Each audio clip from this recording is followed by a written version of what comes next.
Udah, Prof. Sudah, Prof. Dan ya. Ya, Oke. Kelihatan? Halo. Terlihat, Prof. Sudah. Sudah Baik. terlihat, Prof. Kita mulai saja kalau itu waktunya. Ini kelas apa? A, B, C ada semua di sini? Halo. Kelas C ada, Prof. Kelas C ada. Oke. Kelas A ada, Prof. Ada semua ya. Oke, kita mulai saja kalau gitu ya. Baik. Hari ini saya memberi kuliah tentang tanaman beracun. Jadi tanaman beracun ini ya tanaman yang kalau dimakan ya dapat menyebabkan terjadinya proses keracunan. Keracunan ringan maupun keracunan sifatnya berat tergantung daripada jenis tanamannya. Nah, hari ini coba kita diskusikan karena juga saya mengambil dari berbagai macam mata kuliah, juga berbagai macam buku yang ada. Kemudian saya jadikan satu, kemudian kita diskusikan tanaman mana yang kira-kira berbahaya untuk kita maupun untuk hewan. Hewan pada prinsipnya hewan yang ternak ruminansia yang memakan tanaman. Jadi umumnya ruminansia itu makannya kan hijauan. Apakah hijauan dari alfalfa atau rumput-rumputan atau grass atau mungkin tanaman-tanaman yang lain yang bisa dimanfaatkan untuk tanam makanan hijauan dari ruminansia. Termasuk ternak ruminansia itu seperti sapi, kerbau, kambing, domba, kuda juga masuk di dalamnya. Ya, dia suka makan hijauan. Nah, oleh karena demikian, coba kita pilah-pilah pengetahuan ini mana yang bermanfaat untuk kita maupun untuk kita makan atau untuk konsumsi daripada feed pakan ternak gitu ya. Baik, saya lanjutkan. Nah, tanaman yang dikatakan berbahaya dalam hal ini mengandung beberapa zat racun itu yang pertama adalah oksalat, yang kedua itu sianida, racun sianida, yang ketiga racun nitrit, yang keempat racun alkaloid. Ini tanaman-tanaman yang kira-kira berisiko kalau memang kita berikan pada kelompok ternak maupun kita sendiri. Ya, baik. Kita mulai dari oksalat dulu. Sumber tanaman oksalat ini kelompok Chenopodidae. Chenopodidae ini jarak ya. Rumek itu seperti misalnya keladi, Arachea, nanti kita lihat di sini. Arachea, Alogeton, Scorbatus, rubab ini. Contohnya ini. Nah, ini seperti belimbing. Nah, ini belimbing ini saudara suka belimbing makan rujak ini ternyata isinya asam oksalat. Kalau berlebihan nanti apa dampaknya kita ceritakan bersama-sama tentang dampak dari kalau kita memakan sayuran atau kita memakan tanaman yang mengandung banyak oksalat. Tanaman apa saja yang mengandung oksalat? Yang pertama ini belimbing, jadi saya katakan. Yang kedua sawi putih yang suka makan sayur-sayuran capcay atau sayur-sayuran apa namanya yang biasa makan ini jangan banyak-banyak dibatasi karena nanti risikonya apa kita bahas lebih panjang. Ada talas. Oh, ini suka talas ini. Saya memang suka talas dulu waktu masih muda. Kemudian ini rubab, ini batangnya talas. Batangnya talas. Batangnya talas. Kelompok rubab ya. Terus ada lagi, nah ini terong. Terong ini banyak mengandung oksalat. Jangan lupa ya. Terong, ini buncis. Yeay. Suka buncis ini, jangan lupa ya, suka buncis. Terus belimbing, belimbing ini tadi sudah spring pit ya. Kemudian ini tanaman hijauan seperti nah ini kelompok dari jarak ya, ini mengandung tanaman yang betul-betul racunnya luar biasa, ini berbahaya sekali. Nanti kita lebih lanjut kita akan jelaskan. Tapi yang paling banyak kandungannya adalah oksalat. Seperti saya katakan tadi itu jarak ya, pohon jarak ya. Kemudian ini rumek juga gitu juga ini. Kelompoknya ini banyak mengandung oksalat. Ini kalau dikasih makan untuk apa namanya, untuk ternak hijauan atau hijau pada kelompok ruminansia yang mungkin akan terjadi berbagai macam keracunan. Ini keladi, kelompok Dipenbasia ini kelompok Dipenbasia. Kelompok lagi ini tanaman yang ada di taman-taman yang kita kenal dengan daun bahagia. Nah, daun bahagia, seperti daun bahagia ini juga, ini keladi mulai dari ininya, dari umbinya sampai batangnya sampai daunnya. Kemudian ini daun dolar ini banyak di taman-taman, landscaping ini ada yang kalau punya taman pasti orang suka nanam daun dolar, Dipenbasia dan sebagainya. Ya ini banyak mengandung oksalat ya. Kemudian ini lagi sama ini juga jenisnya jarak itu bermacam-macam, ada jarak yang berbulu, ada yang halus, seperti ini halus, ini berbulu. Kemudian ini ada model jarak yang warnanya kehitaman buahnya ya, berbagai macam bentuk jarak ini ya. Oke, nah ini keladi. Ini keladi. Tadi yang ada rubab ya, jenis rubab itu mulai dari umbinya sampai batangnya sampai daunnya. Ini juga mengandung banyak oksalat. Problemnya di sini. Oke. Nah, oke, baik. Jadi kalau saya kembalikan lagi tadi belum ini baru jenis-jenis tanamannya. Nah, ternyata pada kuda, pada domba, kalau memberikan makanan dengan konsentrasi kecil ini 0,5% saja, ini sudah bisa menyebabkan terjadi keracunan. Ya tanaman-tanaman tadi. Jadi alogeton, aracea, rumek, genus, rubab, dan sebagainya tadi ya. Kuda begitu juga. Ada penelitian dengan dosis 200 gram per hari, ini selama 8 hari, ini dapat menimbulkan keracunan walaupun tidak fatal, tidak mematikan, tapi toksik. Pada kelompok ruminansia, daun-daun tadi, oksalat ini dikeluarkan melalui feses biasanya, tapi dia juga berikatan dengan kalium. Ya. Dengan kalium ini bisa mengendap, terus keluar bersama feses. Nah, tapi sebagian yang diserap, ini sebagian oksalat pasti akan diserap. Dia masuk ke dalam jaringan, kemudian berikatan dengan serum kalsium, berikatan dengan kalsium, membentuk kalsium oksalat. Apa yang terjadi kalau kalsium diikat? Oh, pasti hipokalsemia. Kalau hipokalsemia apa yang terjadi? Ya kejang-kejang pasti, konvulsi bisa terjadi. Ya, nah kita ikuti lebih lanjut apa peran oksalat dalam tubuh kalau berlebihan. Nah ini nih kita ikuti lebih lanjut. Ini coba ini saya ambil oksalat yang diserap itu akan masuk ke dalam dan dari ini kok kurang bisa dilihat saya ntar. Ini oke. Bisa dilihat seperti ini ya. Halo. Saya kecilkan? Ya, Prof. Bisa ya. Nah, oksalat yang masuk ke dalam tubuh itu diserap oleh tubuh sebagian. Tadi yang sebagian kalau ruminansia sebagian terikat dengan kalium, dia mengendap di sebagian di saluran pencernaan. Ini yang menutup saluran pencernaan jadi blood jadinya nanti. Tapi kalau dia diserap masuk ke dalam darah, mengikat kalsium, terjadi hipokalsemia sudah tadi, sehingga timbul kejang. Ya. Nah, bila dia mengkristal di pembuluh darah, ini berbahayanya pembuluh darah, maka pembuluh darah mengalami nekrosis dan hemoragik. Ini bahayanya kalau saudara suka makan terong terus-menerus, makan buncis, ingat sawi putih, ini harus dipikir yang matang ya. Kalau memang mau ingin memakan makanan yang banyak mengandung oksalat, bahayanya ini. Terjadi kristal di dalam ginjal. Nah ini batu ginjal jadinya nanti. Karena batu ginjal itu kebanyakan tersusun oleh kalsium oksalat. Nah, sehingga timbul gejala anurin, tidak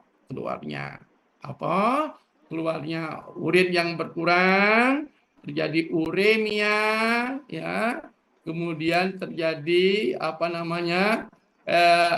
keseimbangan elektrolit menjadi terganggu pasti, karena sebagian akan terikat oleh oksalat.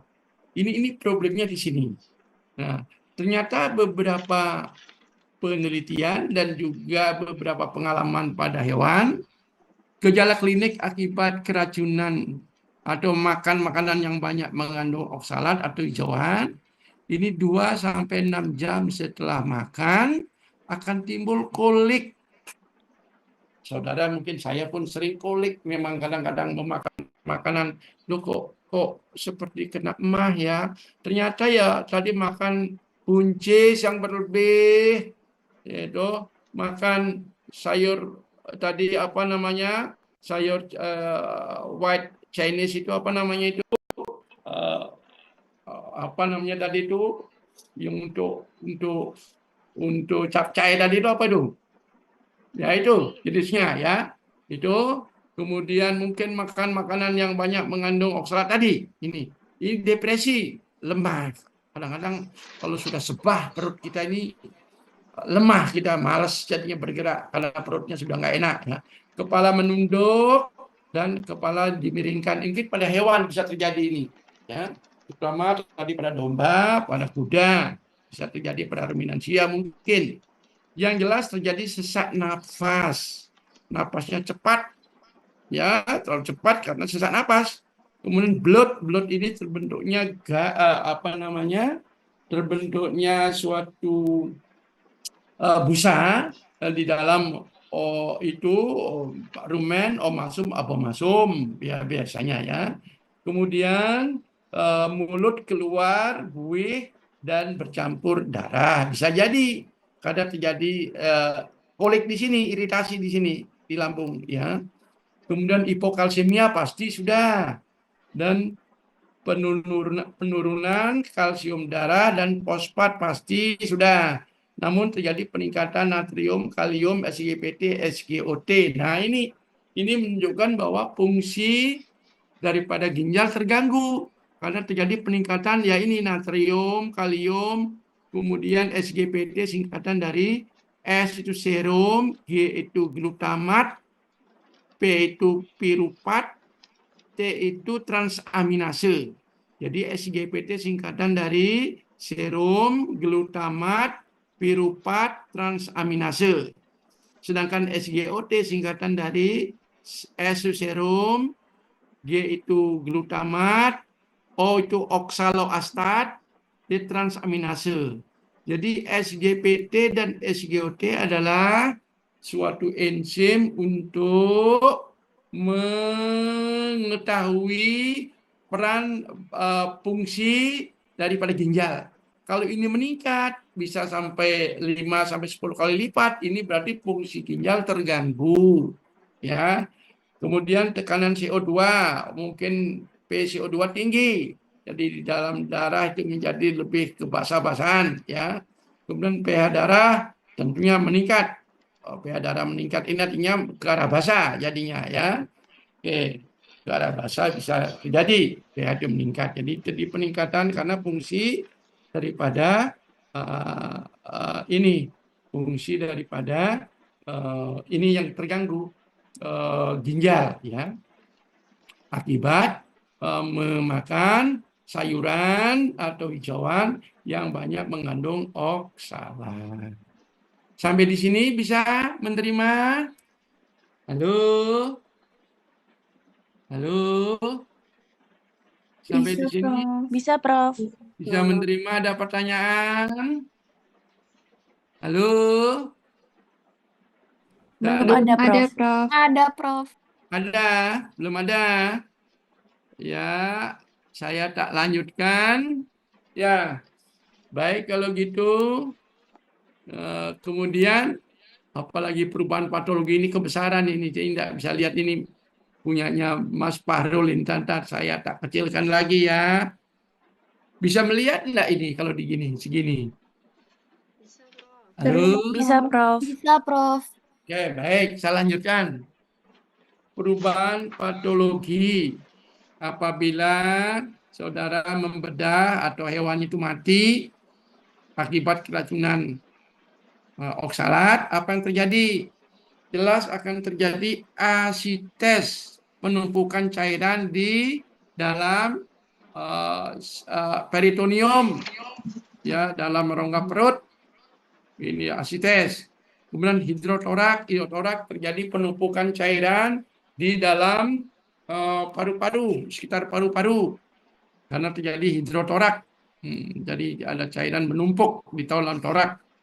Kemudian hemorrhagic diffuse pada rumen, artinya perdarahan yang merata berbintik-bintik pada bagian rumen, retikulum, dan omasum. Terutama ini hanya ternak ruminansia ya, rumen, retikulum, omasum.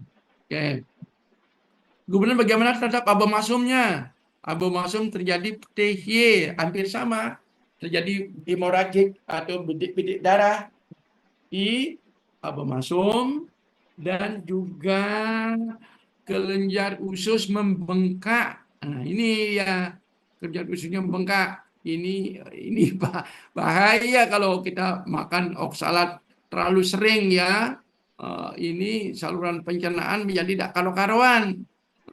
Terjadi PTY, bintik-bintik darah karena terjadi iritasi tadi, ya, kolik tadi. Jadi mungkin baru habis makan malam, makan buncis berlebihan, makan sayur putih, sawi putih berlebihan, atau makan terong yang berlebihan, ya ini ya yang hati-hati ya, terjadi kasus-kasus seperti ini. Pada hewan pun demikian ya. Kemudian bagaimana saluran nafas? Pembendungan dan busa darah di bronkus. Ini saluran pernapasan juga terjadi pembendungan dan perdarahan. Ada busa-busa di sana, ada sekret yang berlebih. Kemudian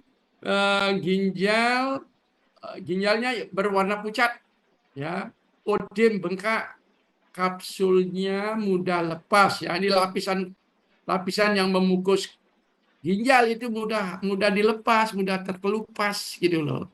Dan kalau diiris dia keluar cairan dan bergaris-garis akibat kristal pada korteks dan medula daripada ginjal. Artinya begini, kalau misalnya saudara lihat kapsulnya itu mudah terkelupas, banyak cairan, artinya gangguan fungsi ginjal. Jadi hati-hati kalau memakan makanan atau sayuran yang mengandung banyak oksalat. Jadi fungsi ginjal, semua organ ternyata terkena. Tapi yang diawali dengan ya tadi ini adanya hidrotorak, asites atau PTY pada saluran pencernaan, karena iritasi terjadi seakan-akan malam-malam menderita kena penyakit perut kembung, atau mungkin diawali dengan terjadinya suatu nyeri lambung. Nah, itu kadang-kadang akibat makan sayuran yang mengandung oksalat yang berlebih. Nah, diagnosisnya ya ini, ya lihat gejala kliniknya, atau mungkin kalau mati hewannya ya baru bisa dilihat. Kalau tidak ya dilihat sejarah memakan makanan dari sayuran yang banyak mengandung oksalat. Ini dari hijauannya bisa dilihat, analisis sirumen atau hijauannya.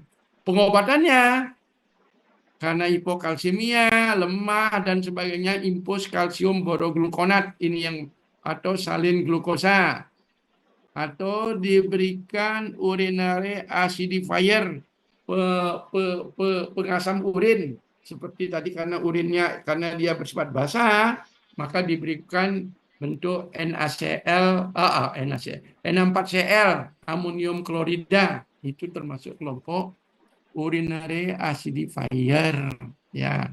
Oke. Kemudian infus kalsium, ini jangan lupa, infus kalsium boroglukonat atau salin glukosa.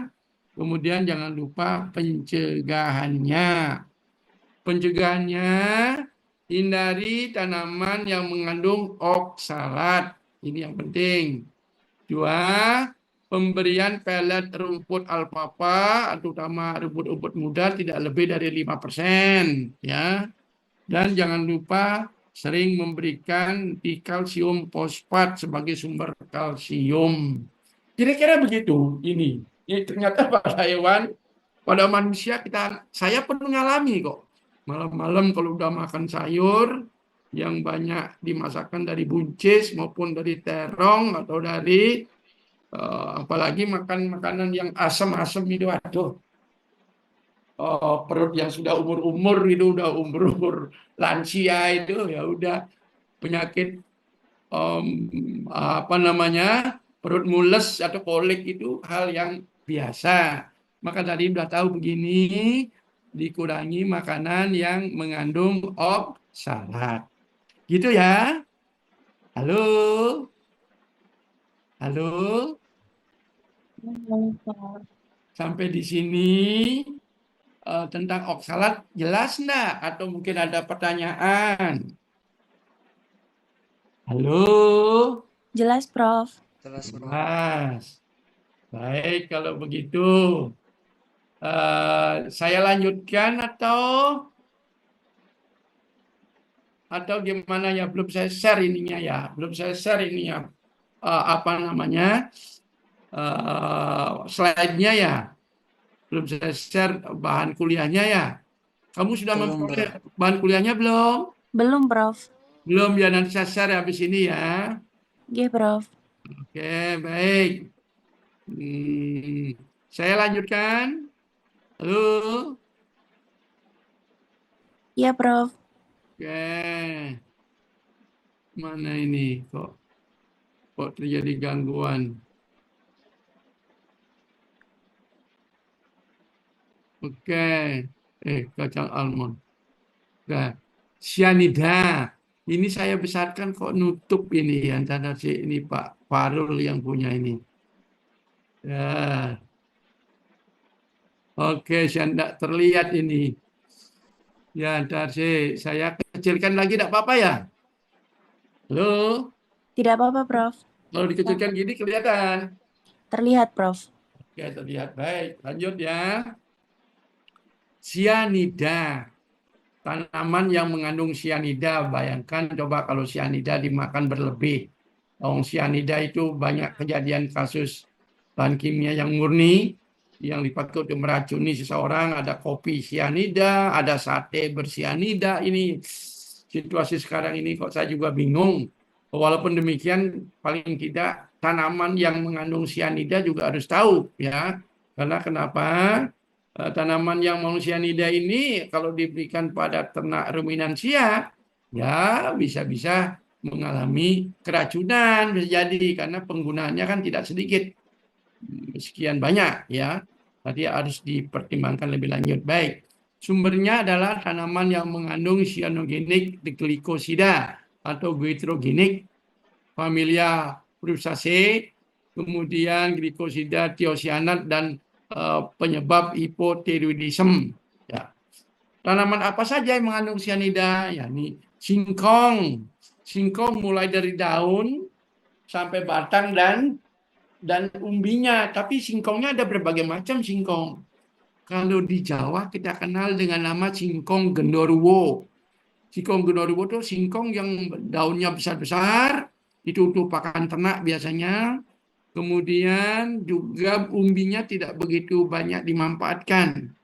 Kalau singkong-singkong yang biasa dimakan ini mungkin banyak dimanfaatkan karena kandungan sianidanya tidak begitu tinggi. Yang singkong genderuwo itu yang besar-besar itu yang banyak mengandung sianida. Nah, ini kalau memberikan pakan pada ternak memang harus dibatasi atau paling tidak dilayukan dulu daunnya ya.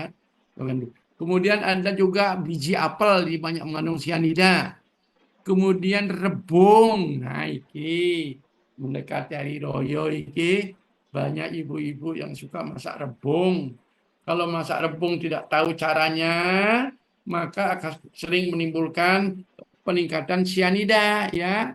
Jangan sembarangan masak rebung. Kalau memang tidak punya pengetahuan, biasanya direbus dulu sampai terus direndam direbus, mungkin sampai sehari itu direbus itu, baru dibuang airnya, nah baru dipakai untuk masak.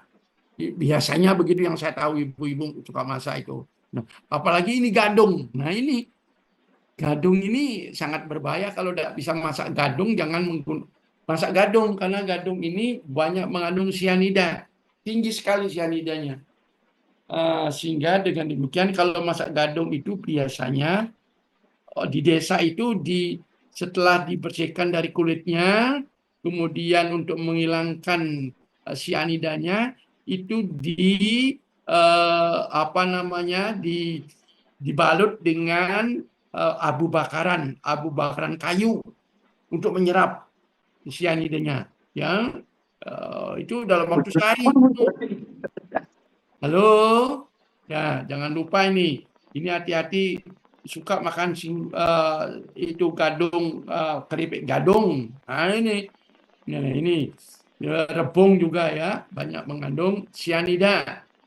Hati-hati kalau memang tidak bisa masak, itu banyak mengandung sianida. Yang kedua kacang almond. Kemudian kacang koro. Kacang koro yang suka makan kacang koro ini, koro bengok, masaknya pun harus direndam dalam waktu direbus sekian lama, ya, tidak sembarangan untuk menghilangkan sianidanya, yaitu sianidanya. Kacang almond, kacang koro bengok ini.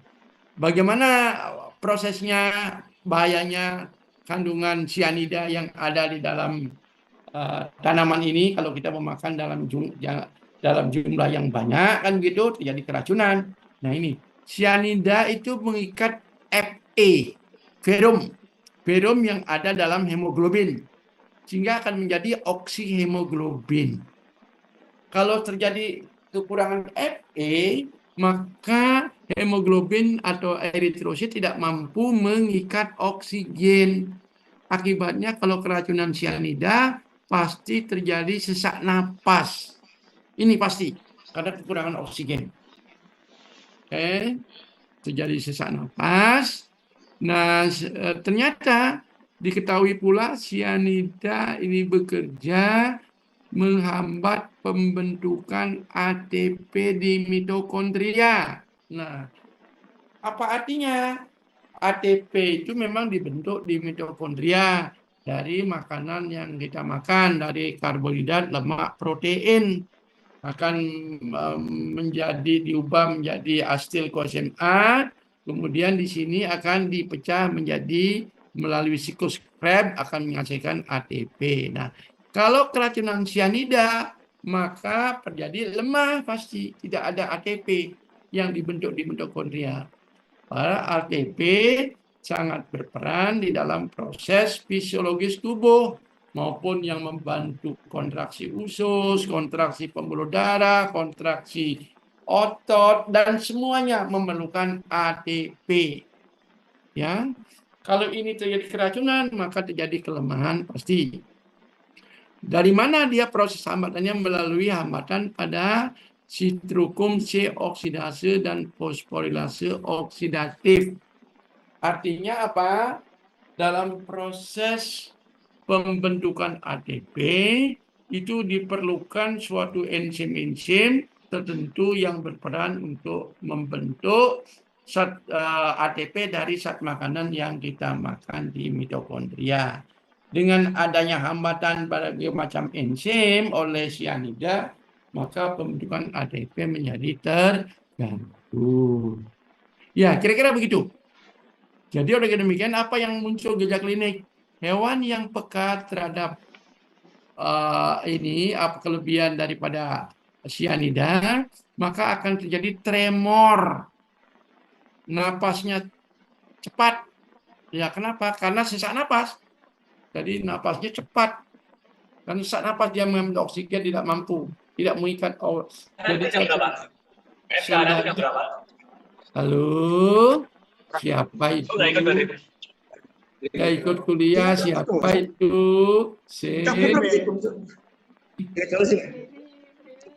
Halo. Sudah. Jadi karena karena sianida mengikat Fe, akibatnya hemoglobin atau eritrosit tidak mampu mengikat oksigen, sehingga terjadi sesak napas, sehingga pernapasan cepat, sesak napas, salivasi terjadi peningkatan jumlah saliva yang berlebih, kemudian terjadi lakrimasi, peningkatan cairan mata, urinasi, peningkatan urin, defekasi terus keluar cairan kotoran, dan seperti kayak mau ke belakang, konvulsi, dilatasi pupil dan membran berwarna merah. Membran ini artinya ya kemerahan karena mata mengalami midriasis, ya, terjadi suatu dilatasi pupil, ya, jadinya, ya. Oke. Pada kuda terjadi ataksia. Ataksia itu gerakan-gerakan yang tidak terkoordinasi, inkoordenasi motor, sistitis, kemudian terjadi abortus, ya. Kemudian pada anak kuda terjadi deformasi sendi. Deformasi sendi. Dia jadi deformasi sendi. Oke. Bisa jadi. Oke. Kemudian apalagi ini perubahan-perubahan yang ada gejala kliniknya. Tapi yang jelas semua hewan yang pemakan hijauan, kalau dikasih tanaman yang mengandung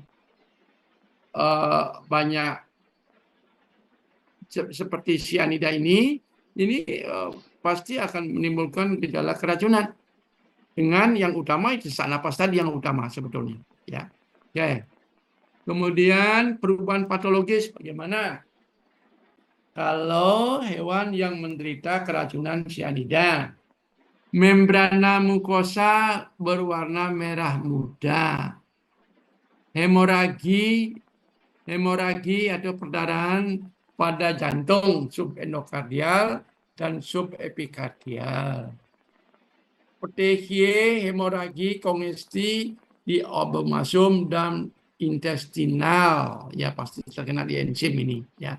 Kemudian kongesti ini pembendungan di trachea dan paru-paru, banyak cairan yang menutup saluran trachea dan paru-paru. Rumen berbau bitter almond.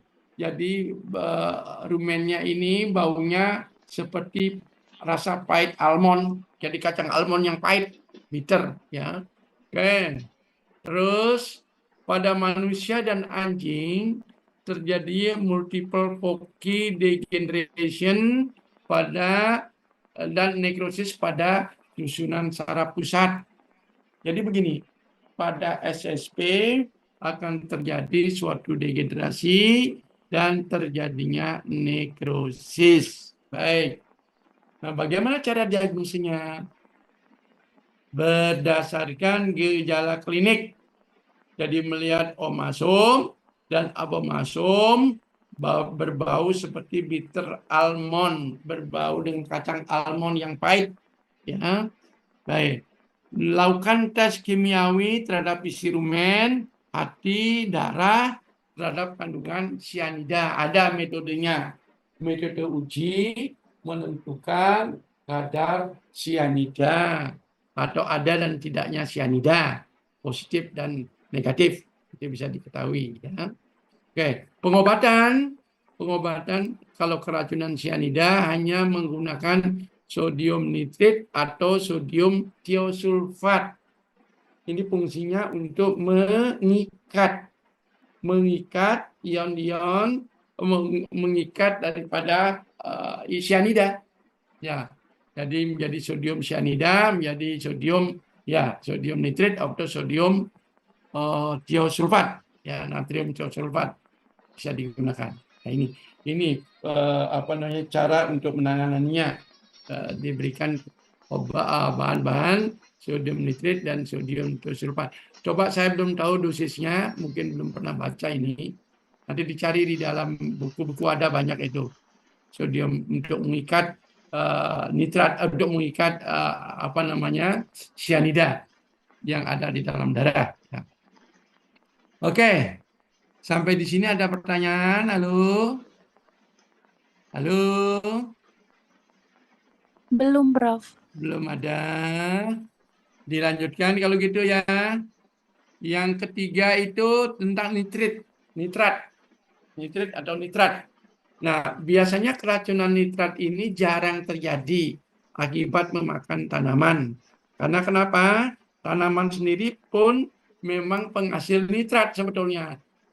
Karena berperan. Tapi kejadian keracunan nitrat akibat makan tanaman tuh akibat dari tanaman itu di fertilizer, dipupuk, dikasih pupuk nitrat oleh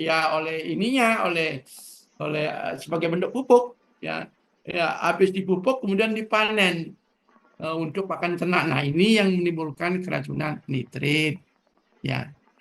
Tapi diketahui dengan 3.000 ppm per kilogram pakan dalam waktu 3 hari dapat menimbulkan kematian. Nah, ini bahaya juga ya. Kalau memberikan pakan yang mengandung fertilizer itu bekas baru mengadakan ini pemupukan begitu, kemudian dipanen, diberikan hewan ternaknya, ya akan terjadi keracunan. Ya, cuman sekali lagi keracunan nitrit dan nitrat itu jarang pada hewan ternak, jarang terjadi pada hewan ternak. Baik, bagaimana mekanisme kerjanya nitrat ini dapat menimbulkan keracunan? Nitrat dan nitrit masuk ke dalam sirkulasi, dia akan berinteraksi dengan hemoglobin sehingga menyebabkan hemoglobin menjadi bentuknya seperti methemoglobin, berbentuknya seperti bukan bundar lagi tetapi setengah lingkaran seperti bulan sabit begitu, kayak bulan sabit. Makanya disebut dengan methemoglobin. Hemoglobin tidak lagi berbentuk bulat, tetapi berbentuk bulan sabit. Nah, ini menyebabkan terjadinya tidak mampu mengikat oksigen, hampir sama dengan keracunan sianida tadi ya.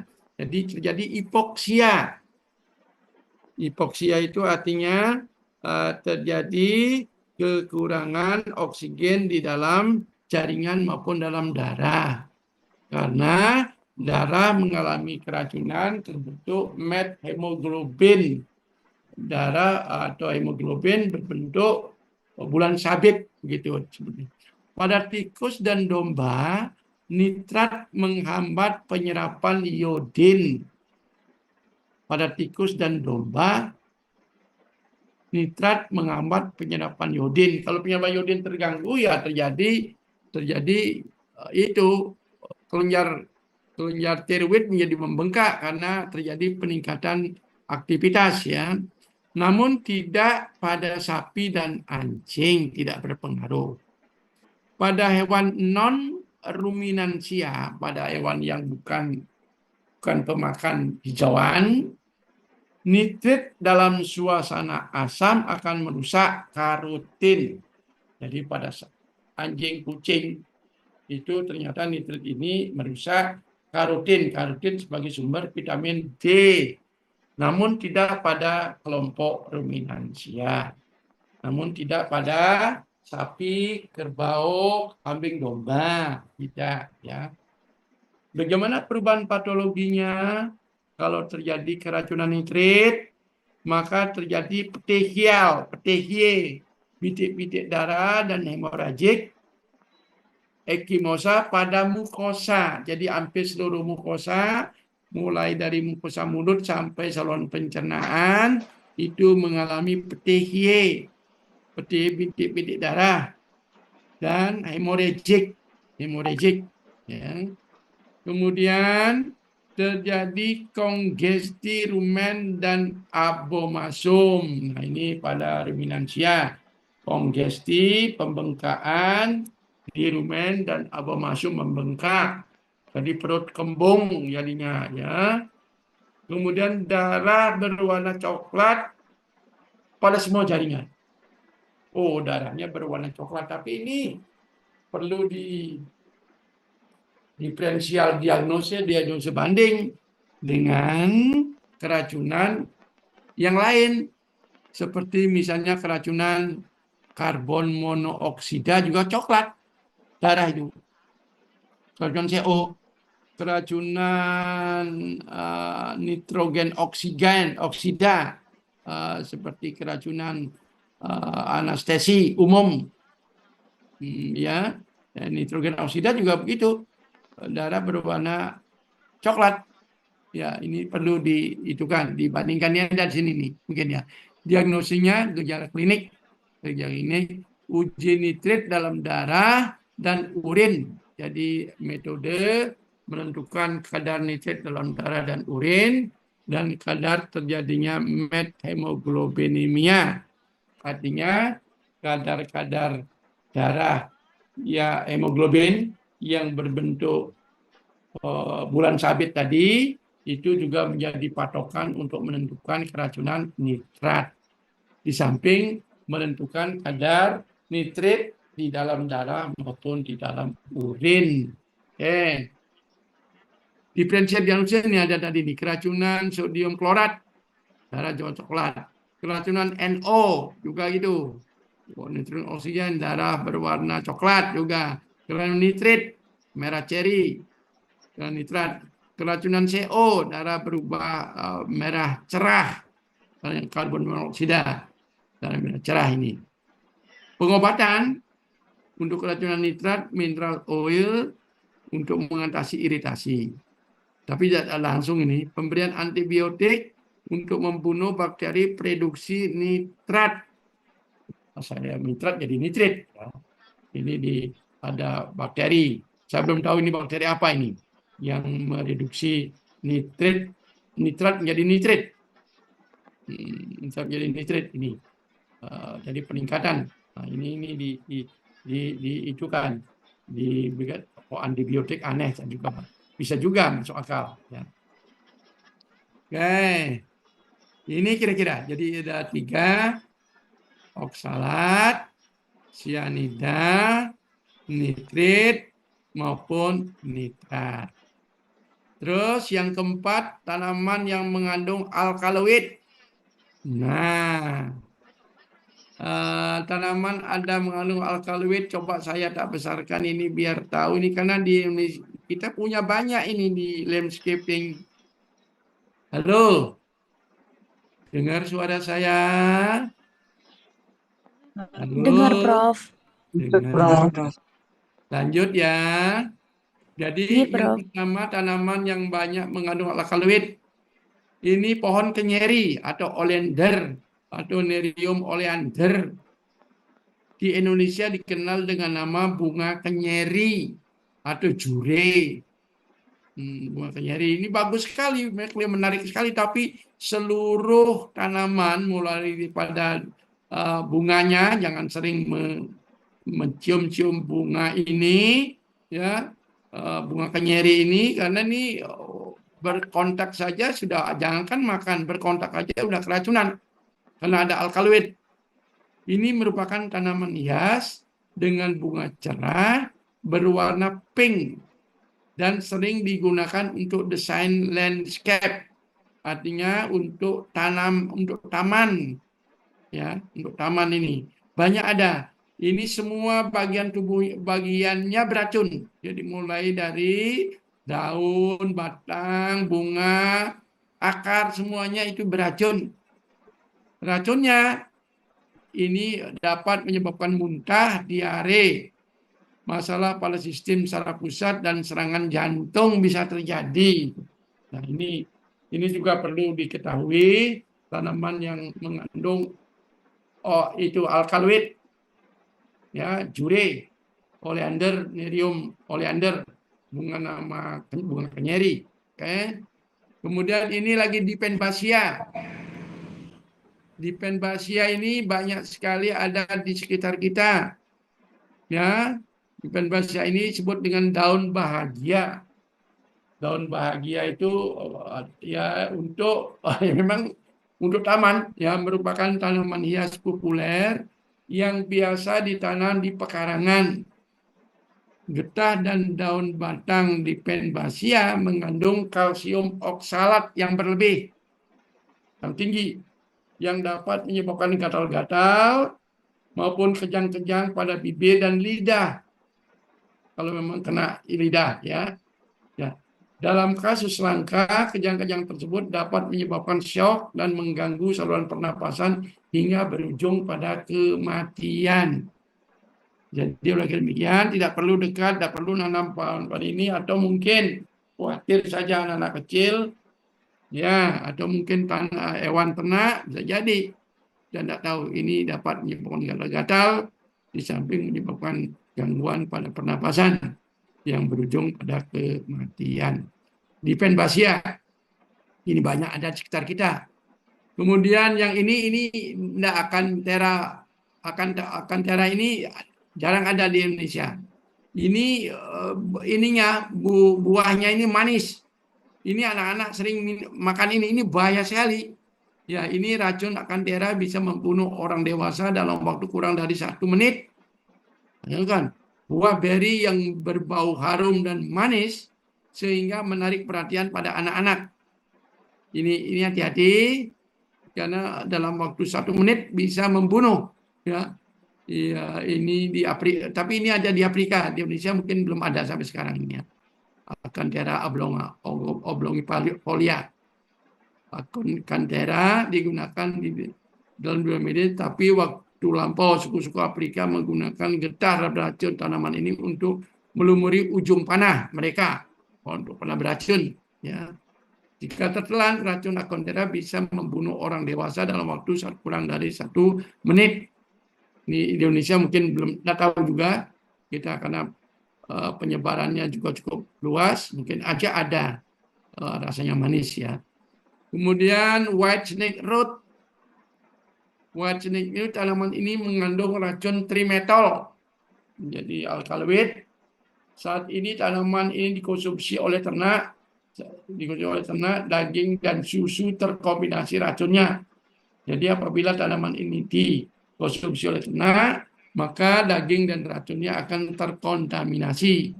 Ketika susu atau daging yang mengandung racun dikonsumsi, racun akan diteruskan ke tubuh manusia. Jika mengkonsumsi dalam jumlah yang cukup besar, dapat menyebabkan keracunan trimetol pada manusia. Jadi secara langsung sebagai pakan ternak, ya, karena tanaman ini mengandung alkaloid trimetol. Kok orang yang pulau postes kabeh lho.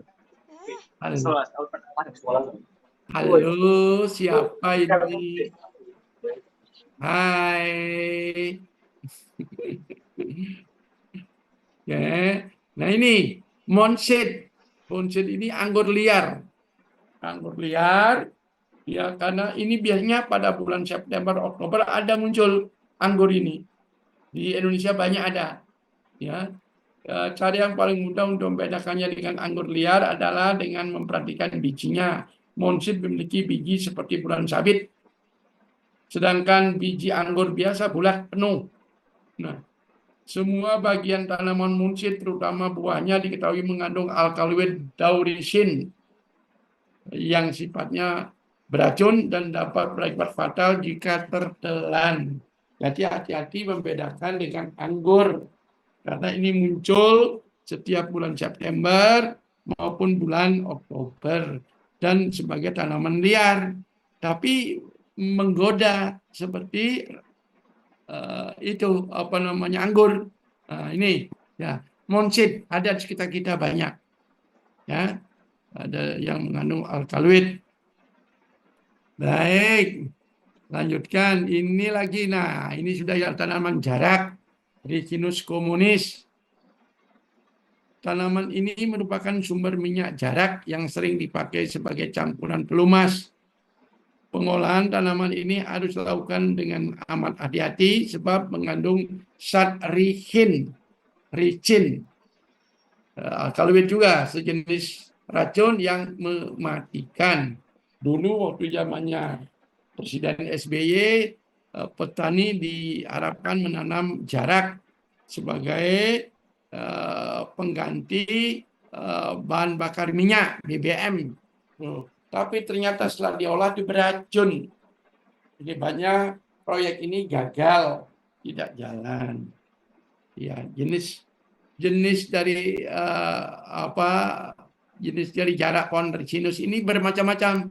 Ada buahnya berbulu, ada buahnya halus, ada berbagai macam, banyak ada jenisnya. Ya, ini tanaman jarak ada di sekitar kita.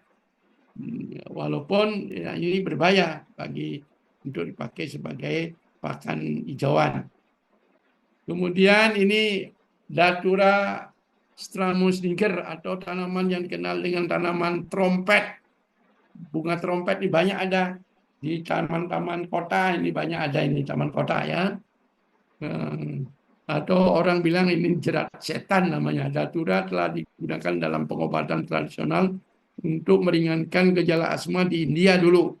Tanaman juga digunakan dalam ritual-ritual magic dan keagamaan di zaman kuno.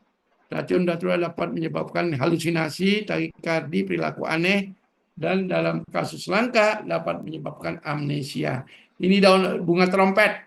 Banyak ada di sekitar kita. Di taman-taman kota, di pinggir-pinggir jalan, banyak ada bunga ini karena menarik, bagus memang. Tapi hati-hati, jangan mencium karena ini dapat menyebabkan halusinasi. Terjadi takikardi, perilaku aneh, dan kasus-kasus langka. Oke, dilihat ini. Ini adalah bunga trompet datura. Terus yang ke-8 beladon. Beladon ini ada juga di sekitar kita. Di Indonesia ada yang banyak mengandung atropin. Ya. Belladonna telah dimanfaatkan dalam pengobatan herbal selama berabad-abad untuk nyeri, penenang otot, antiinflamasi, mengobati masalah menstruasi, penyakit ulkus, peptikum, dan reaksi histamin. Untuk mabuk juga bisa digunakan. Tapi semua bagian tanaman ini mengandung alkaloid tropan, ya, racun belladonna sesak napas, menyebabkan sesak napas, sakit kepala, halusinasi, kehilangan keseimbangan, dan mengganggu kerja jantung. Ini belladonna di Indonesia ada, ya kita sering tahu ini, ya. Jadi belladonna, Atropa belladonna. Kemudian ini hemlock, mungkin tidak tahu ini, saya tidak pernah tahu ini hemlock. Hemlock beracun atau Conium maculatum. Nah, ini tanaman ini memiliki beberapa nama berbeda-beda seperti poison hemlock di Inggris, carrot pen di Australia, devil bread di Irlandia. Conium mengandung alkaloid koniin, ya. Jadi alkaloid koniin, jadi hemlock Conium maculatum mengandung koniin yang memiliki struktur kimia dan sifat farmakologi mirip dengan nikotin. Ini mirip dengan ini nikotin. Nikotin itu berasal dari daun tembakau, ya. Koniin dapat mengganggu kerja sistem saraf pusat, konsentratnya yang tinggi dapat dengan mudah merusak sistem pernapasan dan menyebabkan kematian. Oke. Ini kira-kira. Kemudian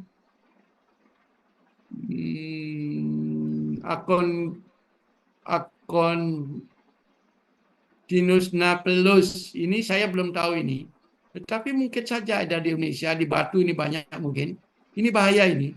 Menelan 20-40 lembar tinktur atau konsentrat ekstrak tanaman, napellus dapat menyebabkan kematian. Tanda-tanda awal keracunan muntah, ya, diare, diikuti dengan kesemutan, mati rasa, dan terbakar di mulut, wajah, dan perut. Keracunan juga dapat terjadi setelah memetik daun tanpa menggunakan sarung tangan. Toksin akontinin diserap dengan mudah melalui kulit. Saya belum tahu persis, tapi ini kelihatannya ada. Saya pernah melihat di Batu, Malang, sebagai tanaman hias. Ya. Ini Acontinum napellus. ternyata berkontak dengan kulit aja sudah bisa menyebabkan efek toksik yang dapat menyebabkan terjadinya pati rasa atau kesemutan. Atau mungkin mudah-mudahan bisa jadi kalau dengan yang